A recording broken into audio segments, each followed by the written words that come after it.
Shalom, selamat pagi Bapak Ibu Saudara-saudari yang kami kasihi dalam Kristus. Pagi hari ini kita akan mendengarkan renungan firman Tuhan. Namun sebelumnya mari kita sama-sama berdoa. Tuhan Yesus, kami mengucap syukur buat pagi hari ini atas kasih, rahmat dan berkat-Mu Tuhan. Sehingga kami boleh hidup, boleh bernapas semua karena kemurahan-Mu. Sebentar Tuhan kami akan mendengarkan renungan firman-Mu. Sebelum kami mendengar renungan firman-Mu, Engkau berkati firman-Mu Tuhan Yesus menjadi pelita terang dan kekuatan bagi jalan hidup kami. Dalam nama Tuhan Yesus, kami sambut firman-Mu dengan sukacita. Haleluya. Amin. Bapak Ibu Saudara-saudari yang kami kasihi dalam Kristus, pagi hari ini kita akan berbicara tentang jangan pernah berhenti berharap pada Tuhan. Jangan pernah berhenti berharap kepada Tuhan. Ayat firman Tuhan hari ini terdapat dalam Yesaya pasal 38 ayat 1 sampai 6. Yesaya pasal 38 ayat 1 sampai 6. Demikian bunyi firman Tuhan. Pada hari-hari itu Hizkia jatuh sakit dan hampir mati. Lalu datanglah Nabi Yesaya bin Amos dan berkata kepadanya, "Beginilah firman Tuhan, sampaikanlah pesan terakhir kepada keluargamu, sebab engkau akan mati, tidak akan sembuh lagi." Lalu Hizkia memalingkan mukanya ke arah dinding dan ia berdoa kepada Tuhan. Ia berkata, "Ah Tuhan, ingatlah kiranya bahwa aku telah hidup di hadapan-Mu dengan setia dan dengan tulus hati, dan bahwa aku telah melakukan apa yang baik di mata-Mu." Kemudian menangislah Hizkia dengan sangat.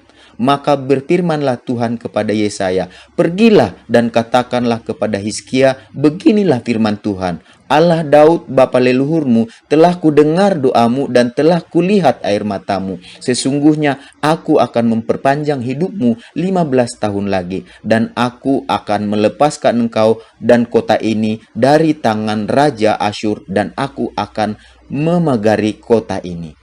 Bapak Ibu Saudara-saudari yang kami kasih dalam Tuhan Yesus, hari ini kita akan berbicara tentang jangan berhenti berharap kepada Tuhan. Ya, jangan pernah berhenti untuk berharap kepada Tuhan, karena kita tahu pengharapan dalam Tuhan itu berbicara tentang kerinduan kita, keinginan kita akan sesuatu yang kita harapkan yang dari Tuhan, yang dimana kita menginginkan supaya sesuatu terjadi, supaya sesuatu dapat kita lalui, supaya sesuatu dapat kita capai ke depan. Itu namanya pengharapan kita. Dan bicara tentang pengharapan kita di dalam Tuhan, bahwa kita tidak boleh berhenti untuk berharap kepada Tuhan. Mengapa kita tidak boleh berhenti untuk berharap kepada Tuhan? Raja Hizkia menjadi salah satu contoh bagi kita bagaimana supaya kita jangan pernah berhenti untuk berharap kepada Tuhan. Apa yang kita dapat pelajari dari Raja Hizkia mengenai supaya kita jangan pernah berhenti untuk berharap kepada Tuhan? Yang pertama, mengapa saya dan Bapak Ibu Saudara-saudari yang kami kasih dalam Kristus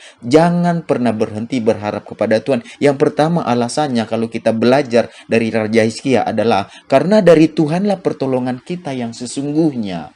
Ya, mengapa kita tidak boleh berhenti untuk berharap kepada Tuhan? Karena dari Tuhanlah pertolongan kita yang sesungguhnya, bukan dari mana, dari tempat lain, dari siapa, dari mana gitu, tetapi dari Tuhanlah pertolongan kita yang sesungguhnya. Bukankah Alkitab pernah katakan dalam Mazmur bahwa dari aku melayangkan mataku ke gunung-gunung, dari manakah datangnya pertolonganku? Bukankah datangnya pertolonganku dari Tuhan yang menciptakan langit dan bumi dan segala isinya? Dan Raja Hizkia menjadi salah satu contoh bagi kita bahwa dia tidak pernah berhenti untuk berharap kepada Tuhan. Kenapa? Karena dia tahu pertolongan yang sesungguhnya datangnya dari Tuhan. Kalau kita baca di dalam ayat-ayat yang tadi, Yesaya 38 ayat yang ke-1 sampai 3 dikatakan begini, "Pada hari-hari itu Hizkia jatuh sakit dan hampir mati. Lalu datanglah Nabi Yesaya bin Amos dan berkata kepadanya, beginilah firman Tuhan, sampaikanlah pesan terakhir kepada keluargamu, sebab engkau akan mati dan tidak akan sembuh lagi." Kita lihat dan perhatikan bahwa Raja Hizkia jatuh sakit, dan ketika dia jatuh sakit dikatakan Tuhan mengutus Nabi Yesaya mengatakan kepada Raja Hizkia supaya Hizkia menyampaikan pesan-pesan terakhir kepada keluarganya. Karena apa? Dia sakit dan tidak akan sembuh. Dikatakan bahwa di sini dikatakan bahwa dia akan mati karena penyakitnya itu dan tidak akan sembuh. Jadi kalau kita seperti Raja Hizkia, tentu dia tidak memiliki pengharapan lagi. Kenapa? Karena Ini Tuhan yang ponis dia melalui Nabi Yesaya. Kalau Tuhan sudah ngomong, kita nggak bisa buat apa-apa lagi. Kalau dokter yang ngomong, bisa saja ada mujizat terjadi. Kalau Tuhan bekerja, kalau Tuhan berkarya. Di mana ya, apa kata dokter, apa kata orang ya tentang sakit penyakit. Kalau Tuhan katakan, kalau Tuhan yang sudah ponis, kita nggak bisa apa-apa. Kalau manusia yang ponis belum tentu, karena apa? Tuhan berkuasa atas segala sesuatu. Makanya kalau kita lihat di sini, Yesaya ketika menyampaikan kepada Raja Hizkia, engkau sakit dan tidak akan sembuh lagi. Engkau akan mati, engkau akan meninggal. Oleh sebab itu sampaikan pesan-pesan terakhir. Kalau kita begitu, apa sih yang kita harapkan?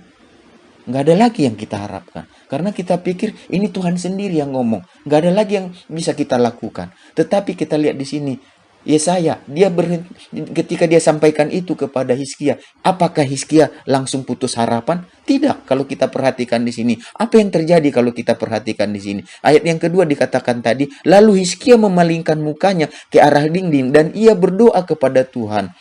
Ia berkata, ah Tuhan, ingatlah kiranya bahwa aku telah hidup di hadapan-Mu dengan setia dan dengan tulus hati, dan bahwa aku telah melakukan apa yang baik di mata-Mu. Kemudian menangislah Hizkia dengan sangat. Kalau kita perhatikan di sini, Raja Hizkia dikatakan tadi sakit dan diponis oleh Tuhan melalui Nabi Yesaya bahwa ia akan meninggal. Artinya, tidak ada harapan untuk sembuh dari sakitnya. Tetapi kalau kita perhatikan, Hizkia tidak putus harapan. Dalam doa, dia meminta kesembuhan kepada Tuhan, kita lihat tadi. Artinya, jangan pernah putus harapan. Tetap berdoa, apapun yang terjadi. Bahkan di sini, sekalipun Tuhan yang berbicara langsung, Raja Hizkia, dia tidak putus harapan. Dikatakan, dia memalingkan mukanya ke arah dinding. Dan apa yang dia lakukan? Dia berdoa kepada Tuhan.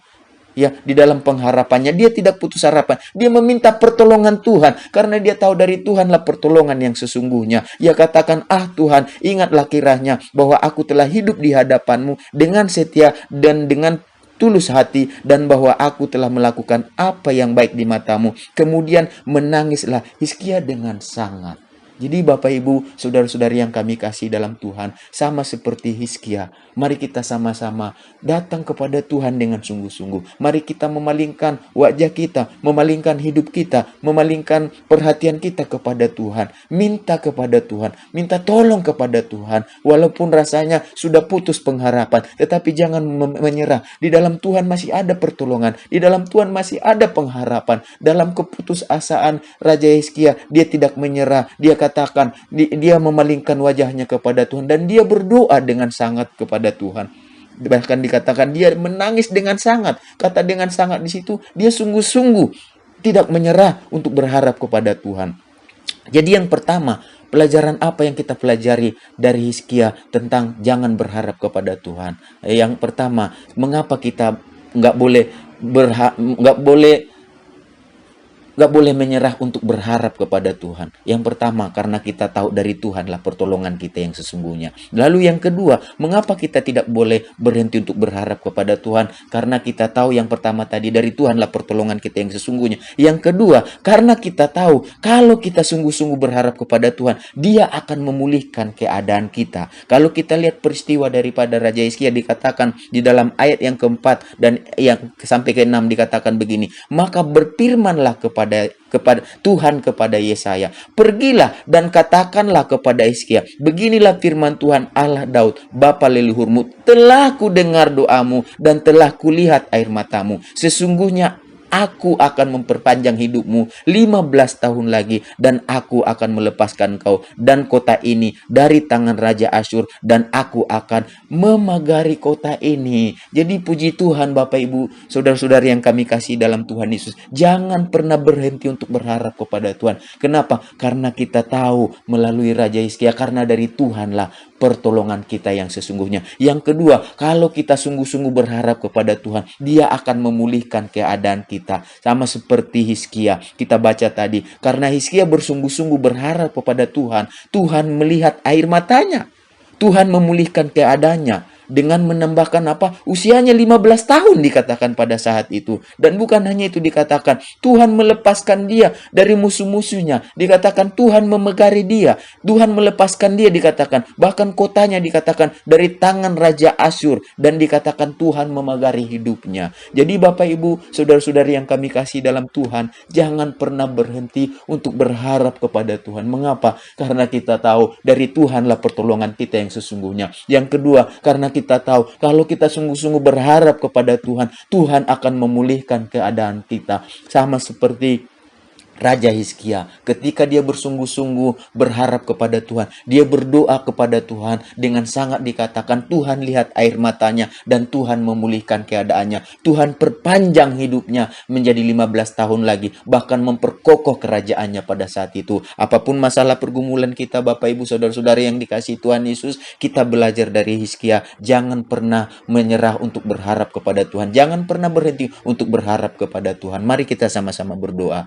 Tuhan Yesus, kami mengucap syukur buat pagi hari ini. Kami sudah mendengar firman-Mu supaya kami jangan pernah berhenti untuk berharap kepada Tuhan. Karena kami tahu dari Tuhanlah pertolongan kami yang sesungguhnya. Dan kalau kami sungguh-sungguh berharap kepada Tuhan, Tuhan akan memulihkan keadaan kami. Tuhan Yesus, sebelum kami melakukan aktivitas kegiatan kami sepanjang hari ini, kami berdoa buat bangsa kami Indonesia, bersahabat buat bangsa kami Indonesia. Berkati bangsa kami ini, pemimpin negara kami, presiden, wakil presiden, semua jajaran yang ada Tuhan Yesus. Beri mereka hikmat kebijaksanaan untuk mengelola bangsa kami ini Tuhan Yesus. Berikan kepada mereka kekuatan, kesehatan dan daripada Engkau Tuhan Yesus untuk memutuskan mata rantai COVID-19 yang ada, yang sedang terjadi pada saat ini Tuhan. Biarlah Engkau memberkati para medis yang ada, para dokter yang ada Tuhan Yesus dengan tubuh yang sehat, dengan tubuh yang kuat, supaya mereka juga Tuhan Yesus bisa memulihkan, bisa menyembuhkan, bisa menolong orang-orang yang terpapar